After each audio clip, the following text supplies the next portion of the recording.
Today there's a new highway to Hawaii. United Airlines mainline airway, which brings these magic islands as close as your next-door neighbor. From 75 mainland cities, United DC-6 mainliners converge on California, the real starting point of your Hawaiian holiday. With a handful of visitors. As flight time nears, the passengers gather in United Hawaii room.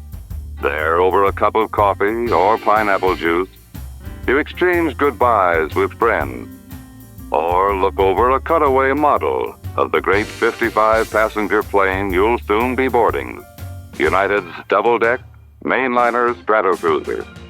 You observe its spacious luxury, the flight deck, the forward compartment with berths for 4, large dressing rooms, main passenger cabin, galley, and spiral staircase to the lower deck lounge, rear cabin, and private stateroom. In a few moments comes the welcome announcement that the plane is ready for departure and you're Honolulu bound. The captain gives the ready signal to the ground crew. 4 3,500 horsepower engines are started, and the Stratocruiser moves majestically away from the gate, dwarfing the terminal buildings and the waving crowd. Fully loaded at 70 tons, the plane climbs into the air.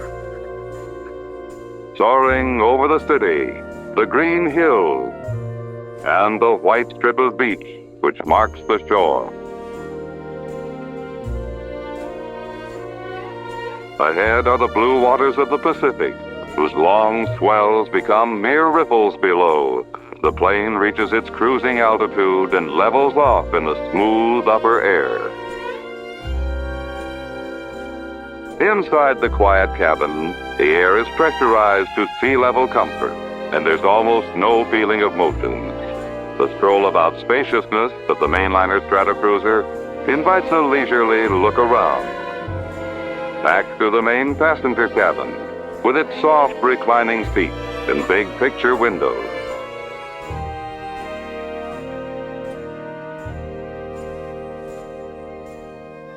Amidships, you pause for a glimpse into the compact galley and look down the spiral staircase leading to the lower deck lounge.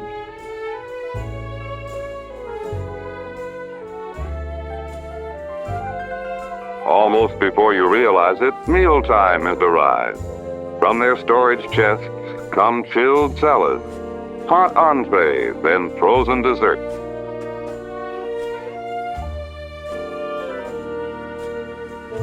Which are served by the stewardess on individual tables set up for each passenger.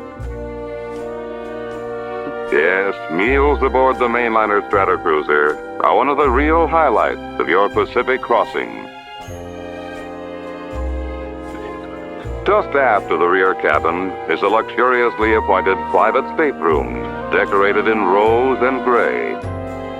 Here one may enjoy complete privacy throughout the journey, and on overnight flights, the restful comfort of 2 full-size berths.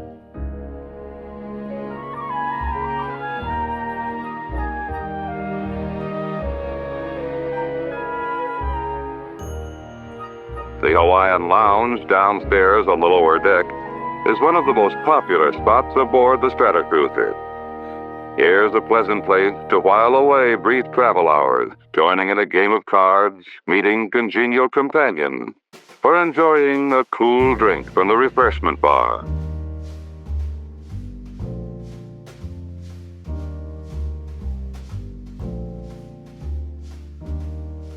Forward on the flight deck is the competent crew which guides the mainliner.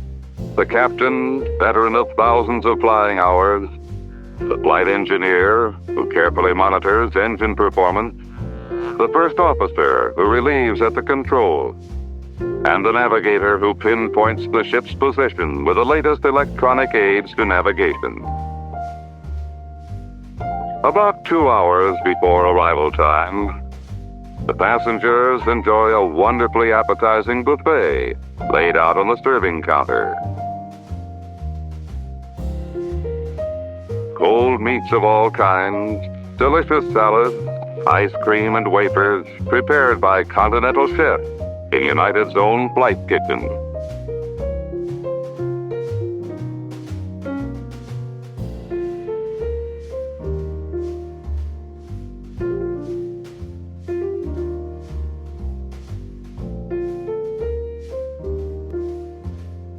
The captain announces over the public address system that land has been sighted, and the passengers look out eagerly for the first view of Diamond Head.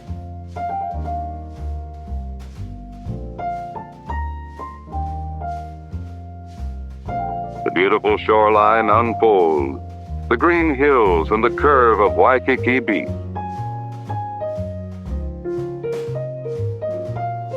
The city of Honolulu itself, a fair haven indeed as your mainliner Stratocruiser settles down for a graceful landing a few hours from the mainland.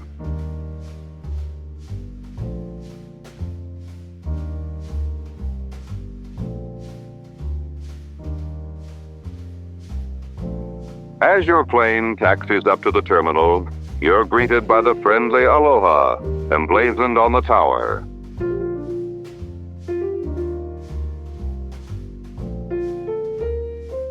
And by leis of fresh flowers, together with music and native dances, which are part of a traditional Hawaiian welcome.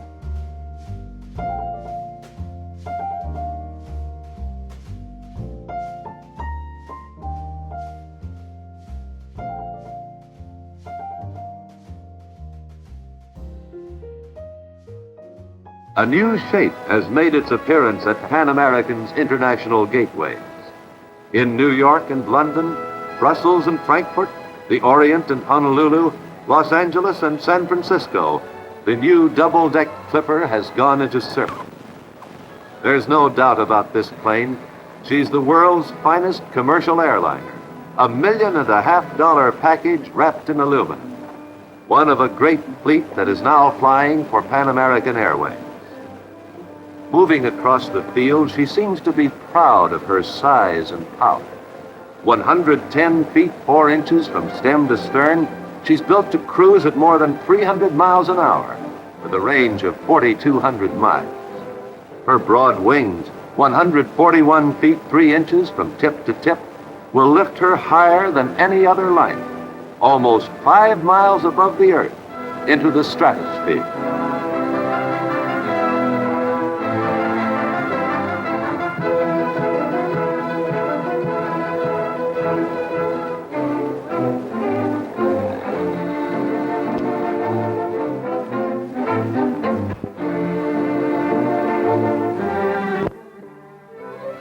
Even at rest, she seems to take command, dwarfing everything else on the field.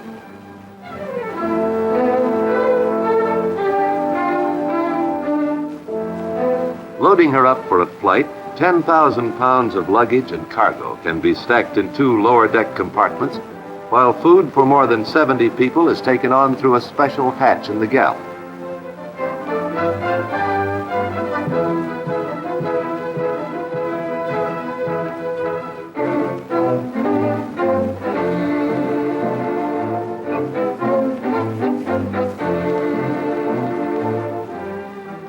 These particular guests will travel like first-class passengers in an air-conditioned cargo hold.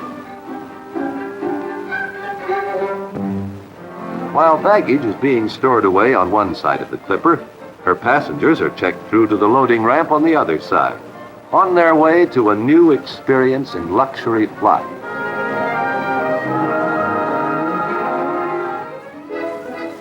Before she has even hit the ground, you begin to notice the difference. The twin-deck spaciousness designed for more than just elbow room.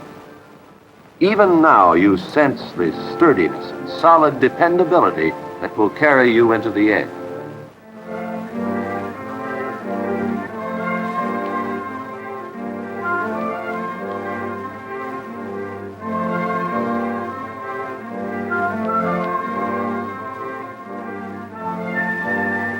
She's ready to warm up now, and a field generator moves in to start her 4 great engines. From the pilot's parlor, one of the largest airline cockpits ever designed, the plane's crew directs and coordinates the work on the ground. Every instrument has been checked and double-checked, and finally the engineer calls, "Ground from engineer." Ready to start number 3.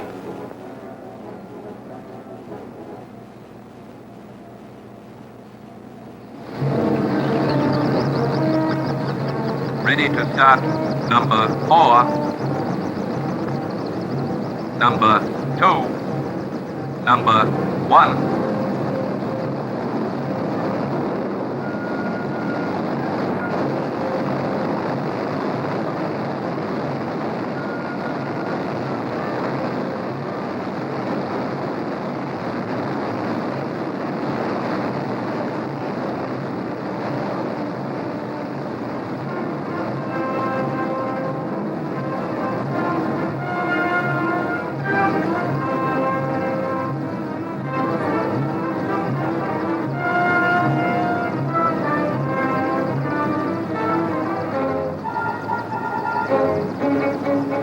The co-pilot gets the go-ahead signal by radio from the field control tower, and the big plane is set to move.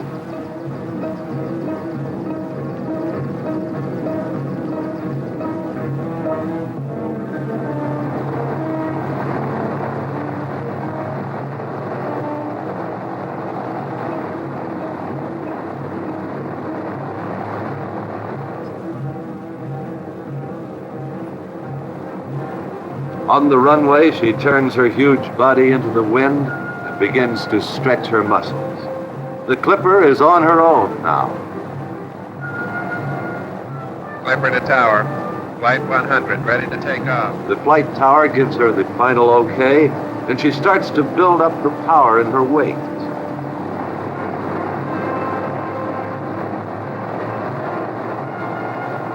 Her wing flaps reach out, feeling the wind and ready to control its currents.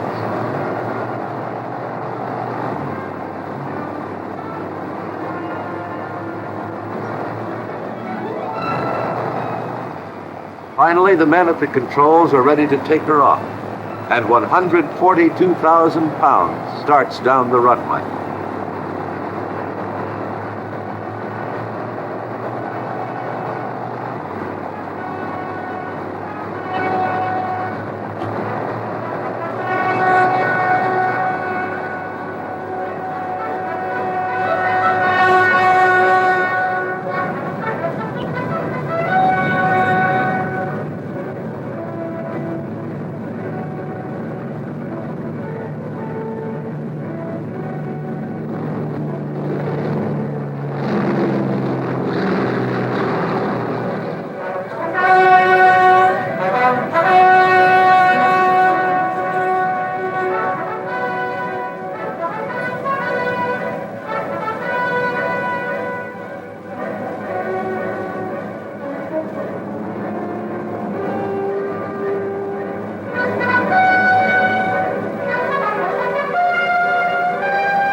She really begins to feel her strength now, mastering the air with the lift of her immense wings, the 14,000 horsepower combination of her 4 engines, more power than it takes to drive a locomotive or an ocean liner. In a matter of seconds, the airport and the city fall away beneath her, and she points out across the water, the plane that will set standards in air travel for years to come. For Pan American World Airways, this plane is the latest step in a long tradition. A list of Pan American Clippers reads almost like a history of commercial aviation, beginning in 1927 with the first American plane in international overseas service, the 3-engine Fokker F-7.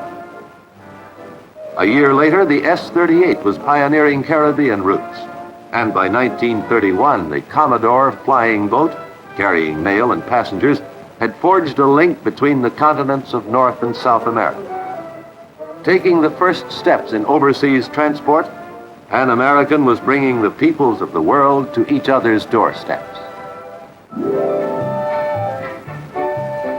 By 1934, the airline was crossing new global boundaries.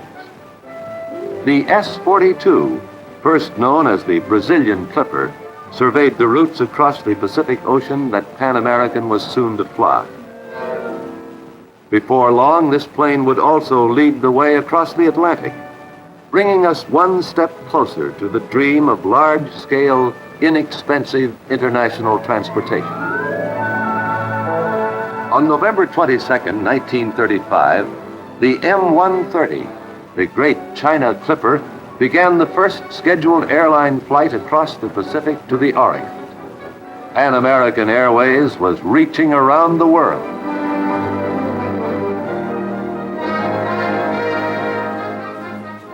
Soon the four-engined Boeing-built 307 went into operation, with a special talent for long-range, high-altitude flying. To bridge the continents of the world, the luxurious Boeing 314 flew the airline's new transoceanic routes. The Douglas DC-4 was pressed into international service to carry Pan American's wartime load and to share the post-war Clipper routes with Lockheed's Constellation.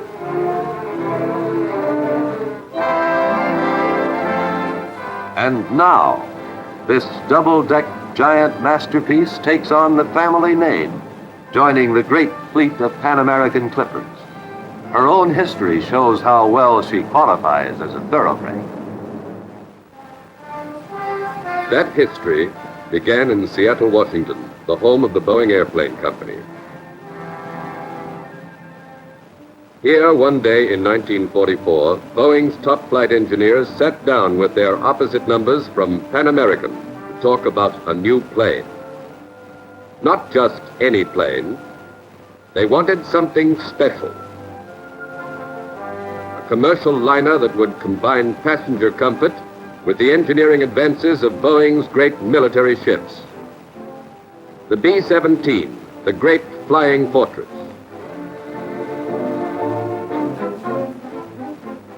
The B-29 Superfortress. And later, the C-97 and the B-50, the first plane to fly non-stop around the world. These were to form the heritage of the plane they wanted. That day, the airline and the manufacturer became partners in an idea, and the new plane was sent to the drawing board. These men had the job of transferring dreams into diagrams, a process of trial and error, correction and adjustment that was to use up 6 million square feet of blueprint before they were done. Finally, after a year's work, every specification had been thought out to the finest detail. The plane had been pinned down on paper, and the first stage was completed. They had a concrete aim now, and the job ahead was one of building and testing and building again. Before any big construction was started, a scale model of the new plane was set up in Boeing's wind tunnel to face the terrific velocity of man-made winds. Here, the future Clipper would receive a thorough checkup. Under flight condition stresses, her performance could be predicted. With figures taken from the complex instrument panel, her basic structure could be tested and revised until she was perfect. Fan on. We're going up to test speed.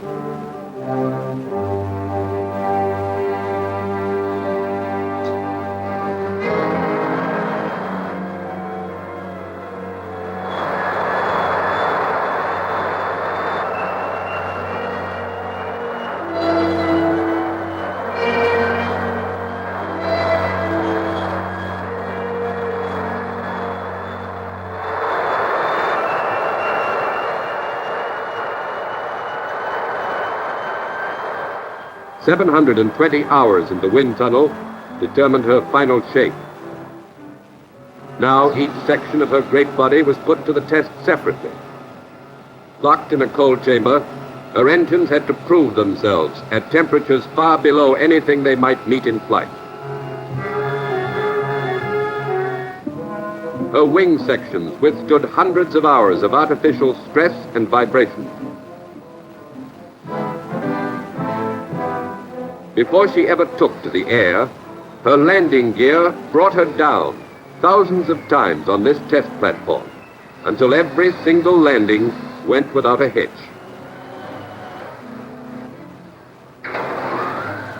Finally, the sections were put together. The plane itself took shape. And in 1947, she was ready for her first test flight.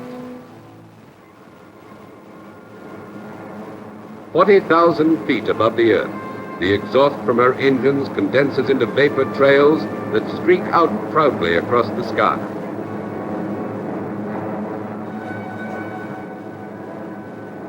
This flying laboratory carried 3 tons of precision equipment to measure every reaction, every vibration, every small change in speed and altitude, pressure and temperature.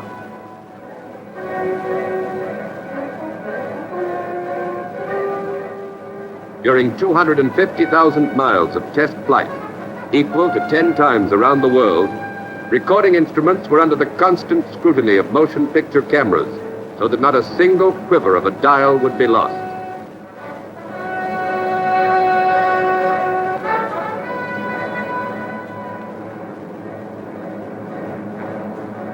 After 5 million hours of design, development, and testing, Boeing was ready to put the new Clipper into production. Before long, her handsome figure-8 cross-section began to dominate the assembly plant in Seattle, as she was soon to dominate the skies. Here they were welding together a triumph of engineering and mechanics, and something more, a plane that would provide the ultimate in comfort and safety in passenger service. That combination stemmed from close, painstaking cooperation between the manufacturer and the airline, Boeing and Pan American. Their collaboration would continue in the future, but the biggest part of their work together on the new plane was coming to an end. Now the double-decker was ready to carry passengers for Pan American World Airways, the first to order and the first to fly this great luxury liner of the air.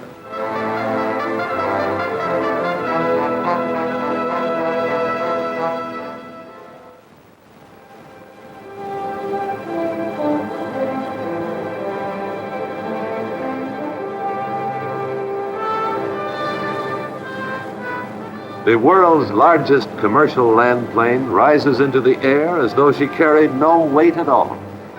She cruises easily at 15,000 feet, while inside her cabin, altitude conditioning keeps her pressure at sea level. You may be pushing through a cloud bank 3 miles above the earth, but you never feel the altitude. If you close your eyes, you might be touring along a smooth stretch of highway on the ground. With no loss in comfort for the passenger, she begins to lift herself up into the stratosphere. 15,000, 20,000, 25,000 feet, higher than any other airline.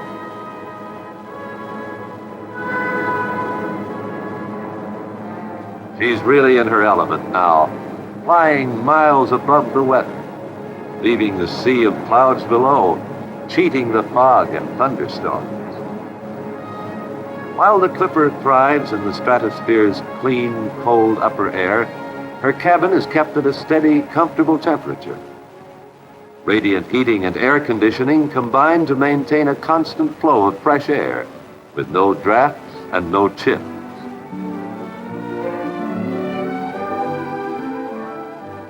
The Clipper is at the top of her form now, moving through the stratosphere at over 300 miles an hour.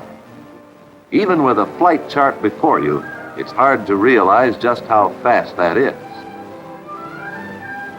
Figure it out. How long would it take to cross the Atlantic Ocean? Between dusk and dawn, less than half a day in the air, flying Pan American from New York to London.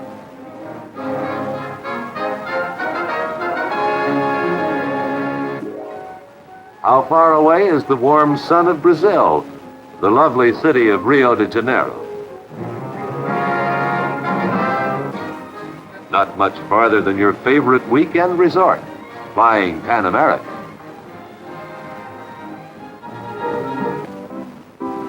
Between breakfast time and dinner, Pan American will carry you to the beaches of Hawaii. Traveling by Clipper, a day and a night will take you across the Pacific to the Far East.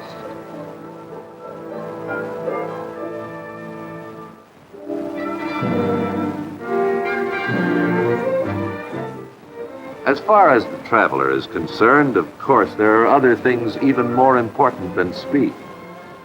No matter how fast you may be going, the Clipper is built to give you a feeling of leisure. Flying in comfort and confidence, you've got the time and the space for a little friendly relaxation.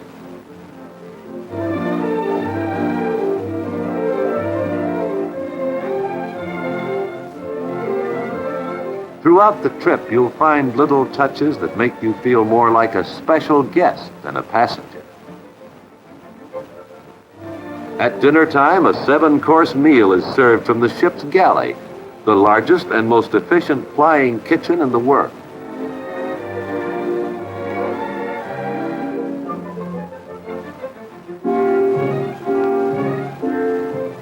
Your dinner may be turned out with production line efficiency, but it's a meal that any housewife would be proud to serve. And you couldn't be more comfortable in your own dining room. With service like this, a trip by Pan American Clipper is something more than the shortest distance between 2 points. It's more than the fastest, safest way to travel. It's a pleasure in itself.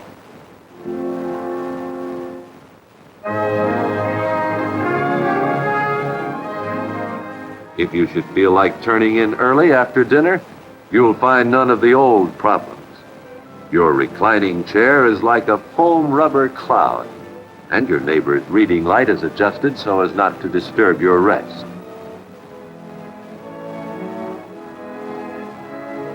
The evening wears on. The bridge game has averaged over 300 miles to a rubber. Now the losers suggest that they get up and stretch their legs for a minute. You see, the Clipper passenger isn't tied to his seat. There's plenty of room to move around.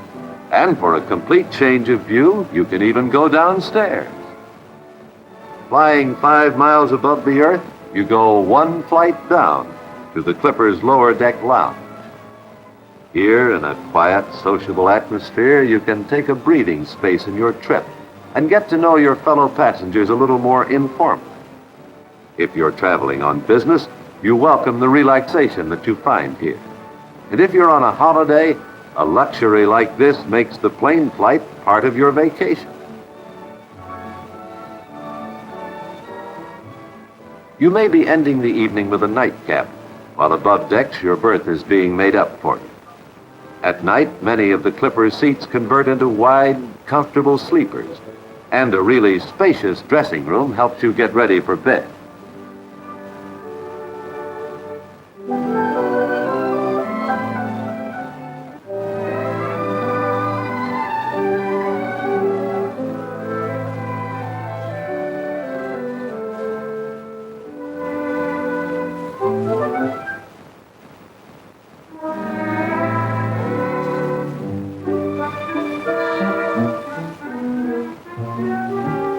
Whether you're in a reclining chair, a sleeperette, or a berth, you'll sleep with the same comfort that you'd find in your own bed.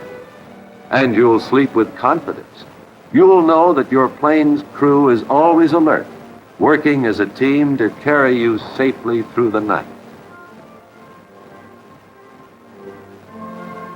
Up front, the pace may relax for a second, but the crew's attention never leaves the controls. At any moment, a glance at their instruments provides them with a complete picture, an X-ray view of every minute operation of this great plane.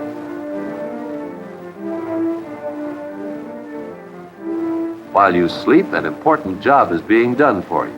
Your stewardess is checking over your international papers, making sure that nothing will be wrong with your passport or your customs clearance when you land in the morning. She's working to save time for you. She knows that you're flying to save time for yourself. The cabin lights have been dimmed. The curtains are drawn around the berths. But the plane's crew is still working for you. For the men on the flight deck, there is no difference between day and night.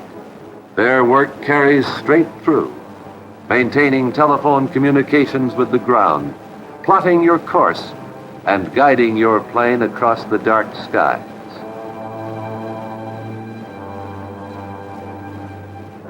The Clipper flies on into the morning. You will be there soon. Before long, you will see the airfield rising toward you, and you will be there rested and ready for the day ahead. And because you have flown, your stay will be longer by days. Overnight, the Clipper has carried you across the world, to another city, another country, another continent.